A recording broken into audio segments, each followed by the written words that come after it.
Every day it was kind of lots of tears and a juggle between where they were just going to be able to do school. Tonight, excitement as more Central Valley students are welcomed back for in-person learning. We'll hear from a parent who says this is a progress that's needed.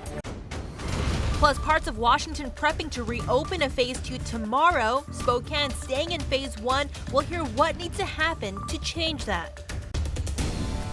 Snow being seen in the Cascades and the higher elevations in north central Washington, but for the rest of us, mild temperatures for the next couple of days. And good evening, everyone. Thanks for being here tonight. I'm Regina On. Tim is off. Let's start off tonight with our big story. More students in Central Valley will begin their first day of in-person learning tomorrow. The school board decided they would phase grades 7 through 12 back into the building on February 1st. KREM 2's Brandon T. Jones spoke with a parent in the district about what this moment means. For the first time in nearly a year, students will be walking through these doors in the morning. It's going to take some work before a return to a full-time schedule, but this next step is a sign of progress. Central Valley has been slowly phasing students back into the classroom since mid-September. Their latest update and protocols will focus on a hybrid schedule for middle and high school students. It's definitely been a struggle and a learning experience. Kendra Dalton is the mother of 6 students in the school district. My oldest is a junior, and then I have an 8th grader, a 6th grader, a 4th grader, a 2nd grader, and then one that'll be in kindergarten. On top of her full-time responsibility as a parent, she's in the middle of working on her master's degree with a focus on mental health. Balancing it all has been no easy task, but over the course of this school year, she's seen her children return to in-person learning one by one. Making sure they stay up to date with their education has been a top priority. Typically, we have a lot of outlets that a lot of coping skills that we can utilize, but most of them have been taken away. While older students make their way back, current schedules will only allow them on campus for one day out of the week. CVSD has said they'll closely follow guidance from the Spokane Regional Health District, meaning at some point, days in person could increase. We just need to continue to find the good in the situations and what we can learn from it and benefit.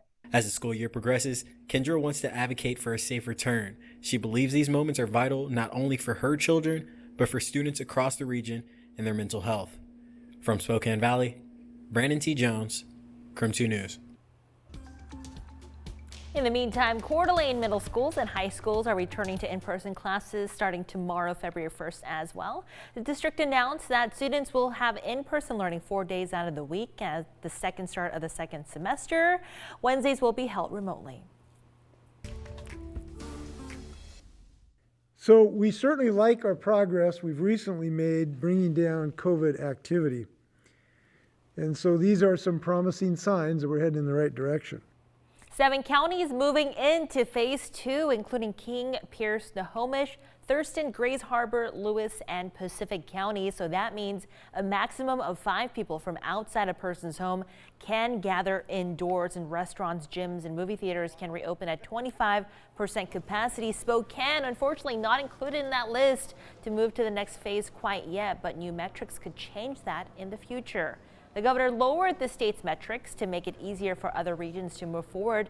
Rather than having to meet 4 benchmarks, regions have to meet 3 of the following. So a 2-week decrease in new COVID-19 cases, hospitalizations, ICU occupancy, and positive test results. But Spokane and the rest of the state still stuck in Phase 1, and many small businesses are still closed.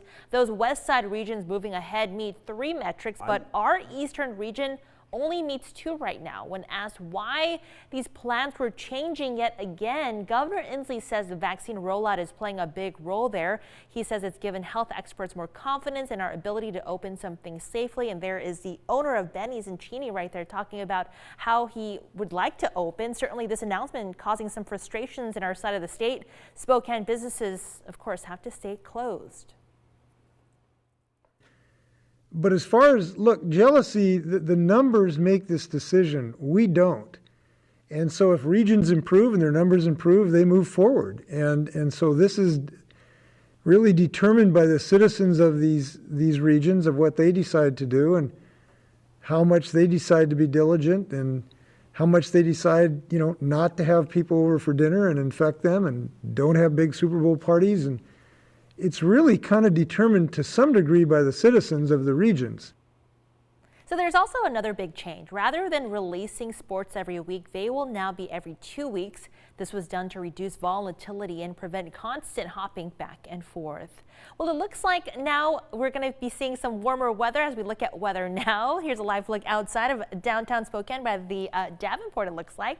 Meteorologist Michelle Boss broadcasting from home tonight. Michelle, it sounds like there is some rain in the forecast, but you're saying it's still going to be pretty mild.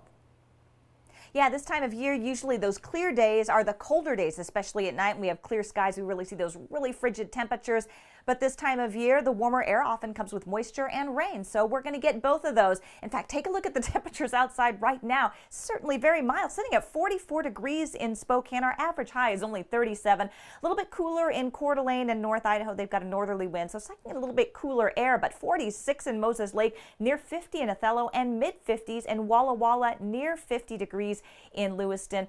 With temperatures that warm overnight, it'll certainly be a mild day tomorrow. But we do have mostly cloudy skies out there. Could see some sprinkles overnight and a few rain showers tomorrow. And in the higher elevations in north central Washington and in the northern Cascades, some snowy weather through the day on Monday. And actually, they'll probably see some snow on Tuesday as well. So could be some dicier travel up above 4,000 feet. Here locally, though, in the lower elevations, cloudy skies. Again, a few sprinkles overnight, but otherwise very mild overnight low temperatures. Will be coming up to 47 degrees tomorrow with a chance for some showers. Groundhog Day, a little bit cooler, but still above average, 43 with some rain showers possible. And then cooling down on Wednesday with highs in the upper 30s. Could see a few snowflakes by the middle of the week. All right, Michelle, thank you. Well, there's ongoing negotiations as new variants of COVID-19 is just spreading across the country. Right now, the UK variant has been found in 30 states, including right here in Washington. The Brazilian variant has been found in Minnesota, while the South African variant has been found in South Carolina, Georgia, and in Maryland. Today on Face the Nation, the former FDA commissioner talked about the necessity of vaccinations to curb the spread of the new strains, as well as the future of the pandemic. The good news with B117, if there is good news, is that as we vaccinate more of the population, it should be a backstop against the continued spread of that variant. But what's going to likely happen is that the prevalence is going to be high in certain regional hotspots. So we'll have hotspots of infection and maybe epidemics in parts of Florida, parts of Southern California because of B117. They'll never really get out of it, but the rest of the country will see prevalence come down. So as more variants of COVID-19 are discovered in America, several drug companies have already started adjusting their vaccines or making boosters. A new federal mandate will require people to wear a mask while using any form of public transportation. The CDC issued the order, which goes into effect on Monday. So masks that cover the nose and mouth must be worn both on the ride and while waiting for it. This includes buses, trains, taxis, airplanes, boats, subways, or rideshare vehicles. Face shields and goggles can be worn, but not in the place of a mask. Children under 2 and people with a disability who cannot wear a mask are exempt. The order will stay in effect until further notice. Well, so far, more than 616,000 vaccines have been administered in our state. King County leading the way with more than 223,000 vaccinations. Right now, more than 104,000 people in Washington are fully vaccinated against COVID-19, meaning they received both doses.